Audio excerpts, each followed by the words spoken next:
কেউ যদি হায়াত এবং রিজিক বৃদ্ধি করতে চায়, নবীজি বলছে সে যেন মাত্র একটা আমল করে।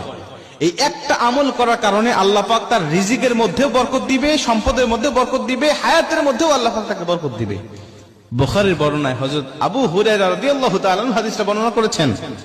তিনি বলছেন, নবীজি বলেছেন, যদি কোনো ব্যক্তি সম্পদ আর হায়াত বৃদ্ধি করতে চায়, আমরা তো অনেকে বলতে পারি হাদিসটা শুনে যে হুজুর, আল্লাহ তো হায়াত এবং রিজিক নির্ধারিত করেছে, তাহলে এটা বৃদ্ধি হয় কেমন করে?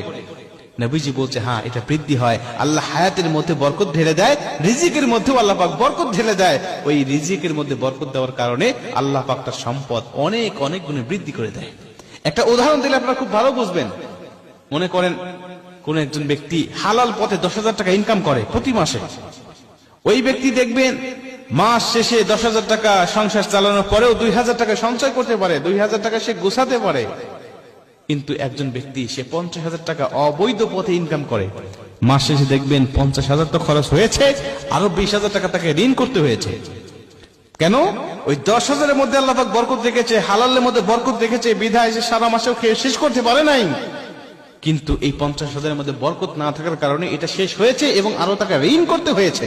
এটাই হলো হালাল এবং হারামের মধ্যে পার্থক্য, হালাল আর হারামের। এটা হলো উদাহরণ।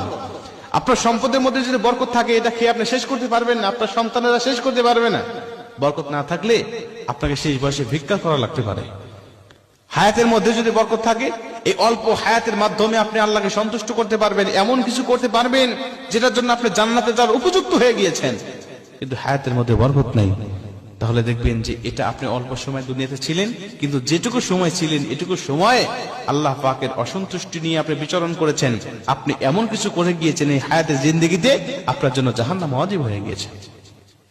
মুসলমান ভাইরা আমার, এজন্য নবীজি বলছেন শুধুমাত্র একটা আমল করবে, সেটা হলো ফাল ইয়াসিল রেহমা। তোমার আত্মীয় সম্পর্ক তুমি ছিন্ন করবে না, আত্মীয়তার সম্পর্ক সর্বসময় রক্ষা করার চেষ্টা করবে।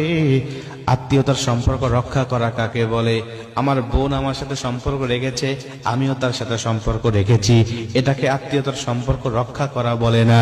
আত্মীয়তার সম্পর্ক রক্ষা করা ওটাকে বলা হয়, আমার বোন আমার সাথে সম্পর্ক রাখতে চায় নাই, আমি আমার বোনের সাথে সম্পর্ক রাখার জন্য আপ্রাণ চেষ্টা করেছি এবং সম্পর্কটাকে আমি টিকিয়ে রেখেছি, এই সম্পর্কটাকে আমি রক্ষা করেছি।